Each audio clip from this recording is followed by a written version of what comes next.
आज का टॉपिक है किसान बिल क्या है और किसान प्रोटेस्ट क्यों कर रहा है। जैसा कि आप लोगों को पता होगा, पिछले 17-18 दिनों से किसान दिल्ली बॉर्डर पर प्रोटेस्ट करने के लिए, आंदोलन करने के लिए बैठे हुए हैं और मोस्टली किसान हरियाणा और पंजाब से हैं। अब इस सारी चीज़ों के बारे में हम इस वीडियो में समझेंगे कि आखिर ऐसा क्यों हो रहा है और सरकार इस पर कोई एक्शन क्यों नहीं ले पा रही है।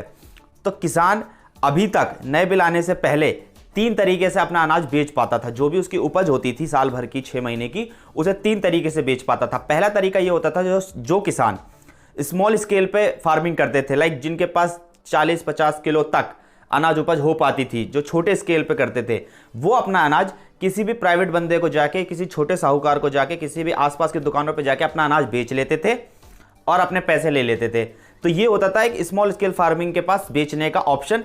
किसी भी साहूकार को, किसी भी दुकानदार को, किसी भी सेठ को अपना माल बेचते थे और अपने पैसे ले लेते थे। ये होता था पहला ऑप्शन जो छोटे स्केल पे करते थे।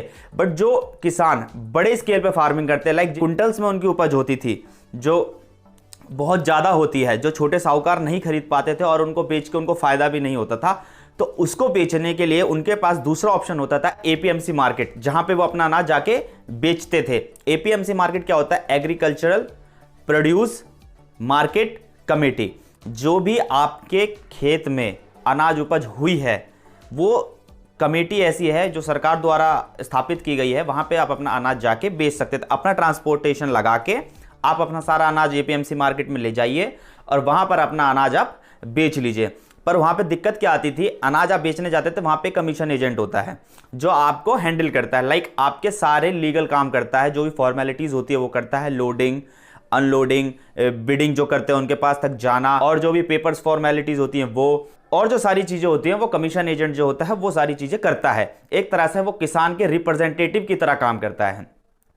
तो किसान वहां जाता है, अपना अनाज लेके जाता है, कमीशन एजेंट से बात करता है, कमीशन एजेंट उसका सारा काम करता है और उसका अनाज जो खरीदने वाला है, जो खरीदार है, उसके पास तक पहुंचाता है। उसके पीछे जो भी प्रोसेस है वो सारा हैंडल कमीशन एजेंट करता है, जिसका वो 6% लेता है। लाइक मान लीजिए अगर कोई किसान अपना अनाज लेके आया और 100 रुपए का उसका अनाज बिका, तो 6 रुपए वो कमीशन एजेंट रखता है, 94 रुपए या 94 रुपए मिलते हैं जिसका अनाज होता है। अब एपीएमसी मार्केट एक तरह से फ्लिपकार्ट और अमेजोन की तरह काम करती है, जहां पे वो खरीदार और बेचने वाले दोनों को आपस में मिलाती है, बायर और सेलर को आपस में मिलाती है। अब सेलर आ चुका है, कमीशन एजेंट उसके रिप्रेजेंटेटिव की तरह काम भी कर रहा है, उसका अनाज एपीएमसी मार्केट में अच्छी तरह से पहुंच चुका है सारे लीगल कागज के साथ। अब जो खरीदार आते हैं, जो खरीदने आते हैं, वो बड़े बड़े सेठ, बड़े साहूकार, बड़े बड़े प्राइवेट कंपनीज या कोई भी बिजनेसमैन, उद्योगपति खरीदने आते हैं और वो वहां पे आके बिडिंग करते हैं। उस अनाज की बिडिंग यानी बोली लगाते हैं। अब बोली लगती है, जो भी अच्छा सबसे रेट देता है, जो भी सबसे अच्छा रेट देता है उस अनाज का, किसान उसको अपना अनाज बेच देता है और पैसे ले लेता है। उस पैसे में से किसान 6% कमीशन एजेंट को देता है और बाकी पैसे लेके अपने घर चला जाता है। तो ये रास्ता किसान के पास बहुत अच्छा था, किसान इसको प्रीफर्ड करता था। बट अब क्या दिक्कत आ रही है? इसमें हो गई धांधलेबाजी, इसमें हो गई साठगांठ। अब एपीएमसी मार्केट में कमीशन एजेंट और बिडिंग करने वाले खरीदार और एपीएमसी मार्केट के कार्यकर्ता, ये सारे मिलकर इन्होंने आपस में साठगांठ कर ली। साठगांठ करने के बाद इन्होंने किसान के अनाज को हाई रेट पे बिकने ही नहीं दिया। लाइक मान लीजिए अगर किसी किसान का अनाज 180 रुपए तक जा सकता था, उसकी वैल्यू 180 रुपए तक जा सकती थी बिडिंग के दौरान, तो किसान जो कमीशन एजेंट से मिलता है, उस कमीशन एजेंट की साठगांठ होती है बिडिंग वालों से पहले ही, तो वो क्या करता है, 100 रुपए में पहले ही किसान से ले लेता है और 100 रुपए में से 100 रुपए वो खरीद लेता है, 6 रुपए अपने रख के 94 रुपए दे देता है किसान को। तो वो जो किसान का अनाज कमीशन एजेंट के पास 100 रुपए में उसने खरीद लिया है, वो उसको बिडिंग करने वालों को या खरीदारों को 160-170 में बेच देता है, जिससे बिडिंग करने वालों को भी प्रॉफिट हो गया, क्योंकि वो 180 का लेते तो अब वो 160-70 में ले रहे हैं। और कमीशन एजेंट को फायदा ये हो गया कि वो 160 रुपए, 100 रुपए का खरीद के 60 रुपए 160 का बेचता है, तो यहाँ 60 रुपए का उसका ये प्रॉफिट हो गया, प्लस 6 रुपए उसका वहां प्रॉफिट हो गया था। तो जिसका ना तो लैंड है, जिसका ना तो अनाज है, जिसने ना तो पूरे साल मेहनत की है, उसने सबसे ज्यादा प्रॉफिट लिया उस किसान के कमीशन एजेंट ने। किसान जिसने पूरी मेहनत करी, जिसका लैंड था, उसे आखिरकार कुछ नहीं मिला, जितने के उसके पैसे लगे थे, जितने उसकी मेहनत लगी थी, उसे सिर्फ उतना ही मिल पाया। मेन फायदा कौन ले गया? जो बीच का कमीशन एजेंट था। उसी तरह से एपीएमसी मार्केट के कार्यकर्ता और बिडिंग करने वाले लोग, ये सारे आपस में अच्छा पैसा कमा लेते थे और जो किसान था उसको अच्छा पैसा या उसको अच्छी वैल्यू उस अपने अनाज की नहीं मिल पाती थी। तो इस साठ गांठ से बचने के लिए, इस धांधलेबाजी से बचने के लिए किसान के पास तीसरा ऑप्शन होता था एमएसपी, मिनिमम सपोर्ट प्राइस। ये गवर्नमेंट के द्वारा तय किया गया है मिनिमम सपोर्ट प्राइस। अब मिनिमम सपोर्ट प्राइस हर अनाज में तो है नहीं, पहली चीज वो है सिर्फ 23 एसेंशियल ऐसे प्रोडक्ट हैं, 23 एसेंशियल ऐसे फूड आइटम्स हैं जिनके ऊपर गवर्नमेंट ने एमएसपी फिक्स किया हुआ है। मान लीजिए गेहूं का एमएसपी प्राइस है 20 रुपीज। अब किसान अगर उस एपीएमसी मार्केट के धांधलेबाजी से बचना चाहता है, वहां के चक्कर लगाने से बचना चाहता है, वहां पे जाके उस फालतू फंड के चक्कर से बचना चाहता है किसान, तो उसके पास थर्ड ऑप्शन होता था एमएसपी। अगर किसान को कभी भी ऐसा लगता है कि उसका सही रेट उसे एपीएमसी मार्केट में नहीं मिल पा रहा, तो किसान सरकार के पास जाता है और मिनिमम सपोर्ट प्राइस जो एमएसपी रेट फिक्स है उस पर जाके अपना सामान या अपना अनाज बेच देता है। अब किसान का वो प्राइस जो फिक्स्ड है वो सरकार उसमें ले लेती है। लाइक मान लीजिए अगर 20 रुपये गेहूं का प्राइस फिक्स है, मिनिमम प्राइस एमएसपी फिक्स है, तो किसान 20 रुपये में गेहूं बेच देता है और सरकार 20 रुपये में वो खरीद लेती है। अब किसान तो अपना 20 रुपये बेच के चला गया, अब सरकार को इससे होता था घाटा। अब वो घाटा कैसे होता था मैं आपको बताता हूँ। अब हमारी सरकार के पास ना तो अच्छा इंफ्रास्ट्रक्चर है, ना ही वेयर हाउसेस है, ना ही कोल्ड स्टोरेज है, ना ही इस तरह का कोई भी ऐसा सिस्टम है जहां पे वो अपने अनाज को पूरी तरह से स्टोर कर पाए, फिक्स कर पाए, संभाल सके और बर्बाद होने से बचा सके। तो सरकार के पास बहुत सारा अनाज इकट्ठा हो जाता था। अब वो अच्छा वेयर हाउस ना होने की वजह से, अच्छा स्टोरेज कोल्ड स्टोरेज ना होने की वजह से क्या होता था कि कई अनाज सड़ जाता था रखे रखे। तो एक तो सरकार को यह घाटा होता था कि अच्छा इंफ्रास्ट्रक्चर ना होने की वजह से उसे बहुत लॉस सहना पड़ता था। पिछले साल 19,000 करोड़ का घाटा सरकार को हुआ है, सिर्फ और सिर्फ अनाज के सड़ जाने से, खराब हो जाने से। दूसरा क्या होता था, सरकार 2-2 रुपए में गेहूं बांटती है, 2-2 रुपए में सरकार कई जगहों पे अपने अनाज को देती है। अब वो लेती तो है 20 रुपए जो मिनिमम सपोर्ट प्राइस है और बांटती है 2-2 रुपए में, 3-3 रुपए में, 1-1 रुपए में। तो होता क्या है, सरकार को यहाँ अलग घाटा होता है, प्लस इंफ्रास्ट्रक्चर ना होने की वजह से जो नुकसान सड़ने की वजह से हो रहा अनाज के वो अलग होता था, प्लस यहाँ बांटना पड़ता है उसकी वजह से अलग होता था। तो सरकार इस एमएसपी वाले सिस्टम से बचना चाहती थी, इस एमएसपी वाले सिस्टम से सरकार बचना चाहती थी, इस लॉस से हटना चाहती थी। तो इसके ऊपर सरकार को नया नियम लाना चाहिए था। पर क्या हो रहा है कि सरकार इस पे कोई एक्शन नहीं ले रही थी, जैसा चल रहा था वैसे चला आ रहा था। अब यहाँ पे जो सिचुएशन है बहुत ज़्यादा बिगड़ चुकी थी। तो ऐसे एक्सट्रीम सिचुएशन में जाके हमारे प्रेसिडेंट के पास ये पावर होती है कि वो इमरजेंसी में नया कानून पास कर सकते हैं, ला सकते हैं। तो ये जो नया कृषि कानून आया है वो वही है जो प्रेसिडेंट ऑफ इंडिया ने नया कानून, कृषि कानून बिल पास किया। अब ये नया कृषि कानून बिल पास क्या किया है उसके बारे में हम समझते हैं। नए कृषि कानून में 3 ऑर्डिनेंस हैं। पहला ऑर्डिनेंस क्या कहता है, पहला ऑर्डिनेंस कहता है कि आप जो एपीएमसी मार्केट में अपना अनाज बेचते थे, जो किसान एपीएमसी मार्केट में अपना अनाज बेचता था तो वहां पे उसे सही रेट नहीं मिलता था और उसे घाटे में बेचना पड़ता था। तो इस सारी धांधलेबाजी से बचने के लिए गवर्नमेंट ने एक हेल्पफुल वे निकाला किसानों के लिए कि अगर आपको लगता है कि एपीएमसी मार्केट में आपकी मदद नहीं हो रही है, आपको सही रेट नहीं मिल रहा आपके अनाज को, तो आप किसी भी प्राइवेट कंपनीज को, किसी भी प्राइवेट प्लेयर्स को अपना सामान बेच सकते हैं, अपना अनाज बेच सकते हैं। अब प्राइवेट कंपनीज को आप अनाज बेच सकते हैं, आपको अच्छा रेट मिलेगा और अच्छे रेट मिलने भी चाहिए।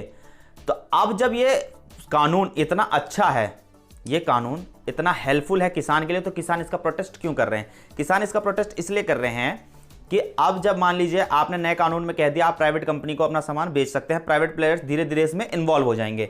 जब कुछ टाइम के बाद प्राइवेट प्लेयर्स में इन्वॉल्व हो जाएंगे और वो पहले धीरे धीरे अच्छा रेट देंगे, तो सारे किसान प्राइवेट प्लेयर के पास चले जाएंगे और एपीएमसी मार्केट बंद हो जाएगी।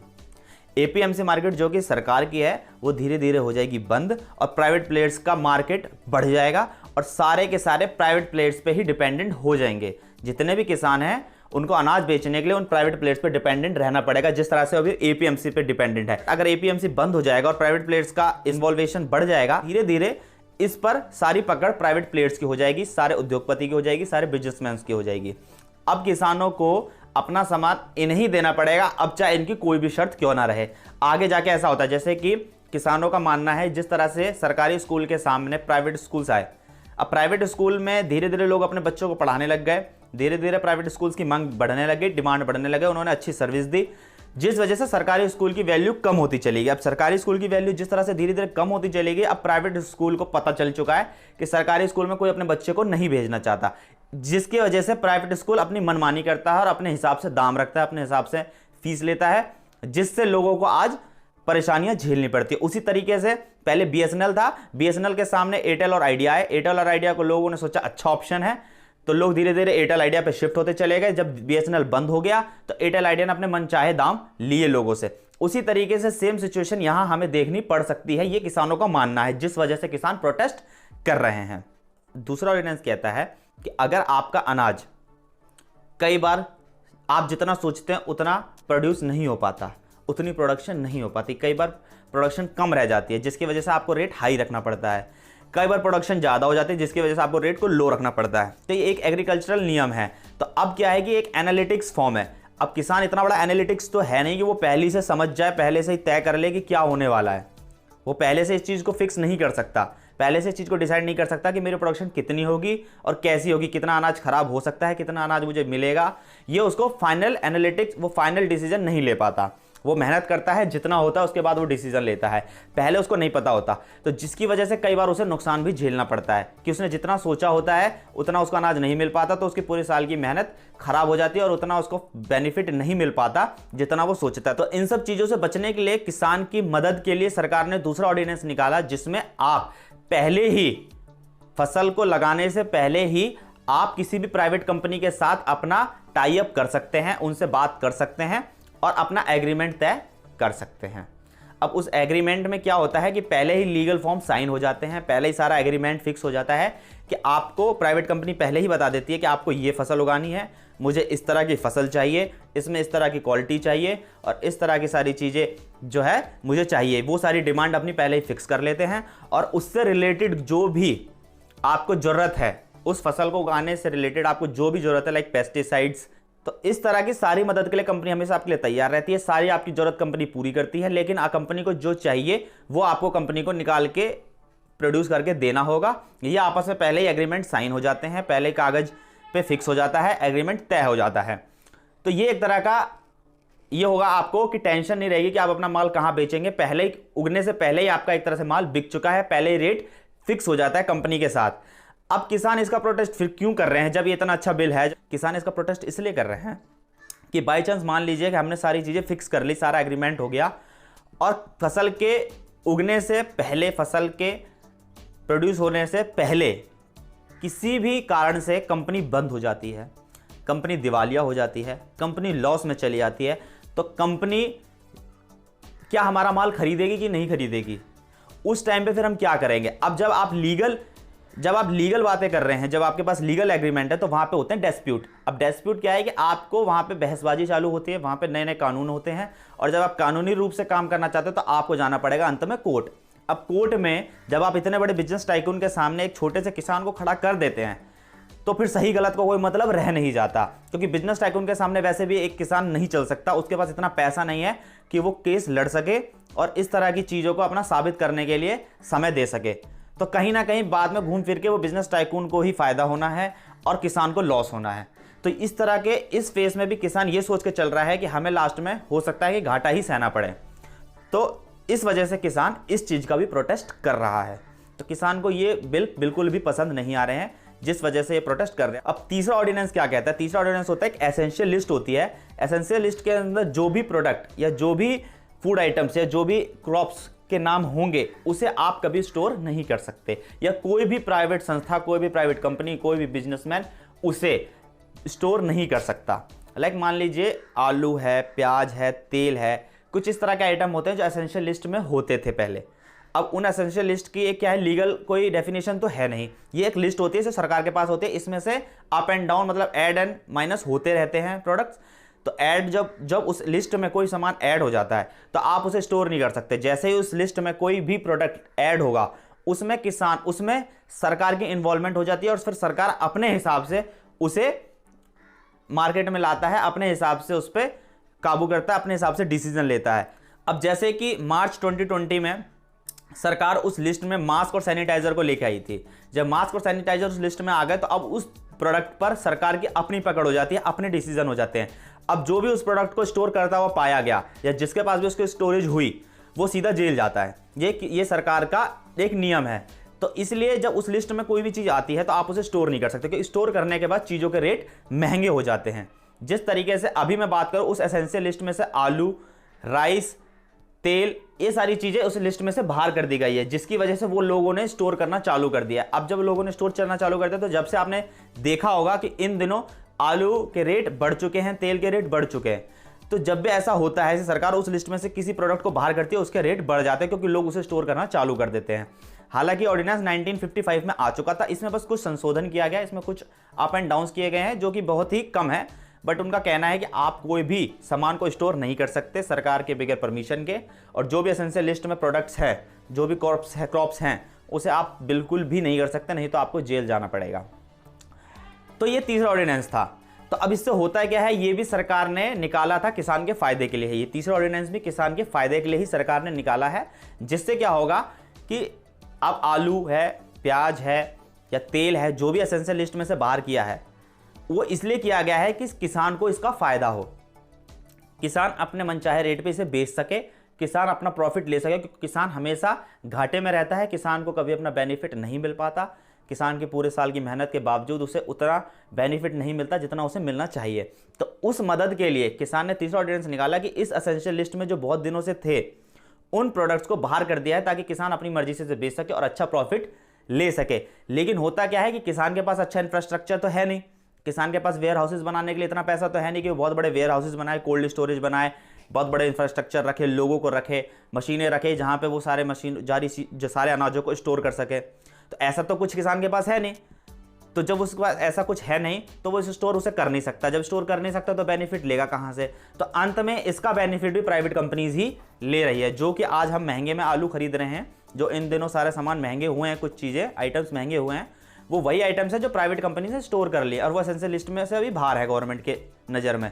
तो जिस वजह से हम उसे महंगे में खरीद रहे हैं, बट कहीं भी किसानों को फायदा नहीं हो रहा। अंत में घूम फिर के पिसता किसान ही है। मैं अगर कहूँ, किसान को कभी बेनिफिट ना आज तक हुआ है और ना इस तरह के कानून से बेनिफिट होने वाला है। अंत में प्राइवेट कंपनीज, प्राइवेट प्लेयर्स को ही फायदा होता है, और जो कि किसानों को इस वक्त पता चल चुका है, जिस वजह से वो प्रोटेस्ट कर रही है। और मैं आपको एक चीज और बता दूं, जो अभी अपोजिशन पार्टी है, वो किसान के साथ मिलकर इस चीज का प्रोटेस्ट साथ में कर रही है कि ये गलत कानून आया है। अब मैं आपको एक बात बता दूं, जो प्रोटेस्ट कर रही है, कुछ समय पहले जब उनकी लीडरशिप थी, जब वो थे सेंटर में, तो उन्होंने भी इस कानून की डिमांड करी थी। तो जो आज लीडरशिप में है वो उस वक्त इसे प्रोटेस्ट कर रहे थे, और जो अभी ओपोजिशन में इस वक्त वो प्रोटेस्ट कर रहे हैं। मिला जुला के जो हमारी लीडरशिप है, जो हमारी गवर्नमेंट है, वो एक तरह का दिखावा करती है किसान की मदद करने के लिए। अंत में फायदा किसी प्राइवेट प्लेयर्स को ही होता है, प्राइवेट कंपनीज को ही होता है, बड़े बिजनेसमैन को ही होता है। सिर्फ ये एक दिखावा है, जिस वजह से किसान प्रोटेस्ट कर रहे हैं। अब किसान और गवर्नमेंट के बीच में क्या डील होती है, अंत में जाके इसका क्या फैसला निकलता है, इस पे हम कभी कोई डिसीजन नहीं ले सकते हैं। बट मुझे ऐसा लगता है कि किसान अपनी जगह सही है और सरकार को इसमें कुछ चेंजेस कर लेने चाहिए। सो आई होप अब आपको अच्छी तरह समझ में आ गया होगा कि किसान प्रोटेस्ट क्यों कर रहे थे और किसान बिल क्या है, और गवर्नमेंट को इस पे क्या फैसला ले लेना चाहिए। सो अब इससे रिलेटेड अगर आपको कोई भी क्वेश्चन, क्वेरी, डाउट हो, आप कमेंट बॉक्स में आके बेफिक्र होकर पूछ सकते हैं। I am always available for you. Thank you so much. जय हिंद।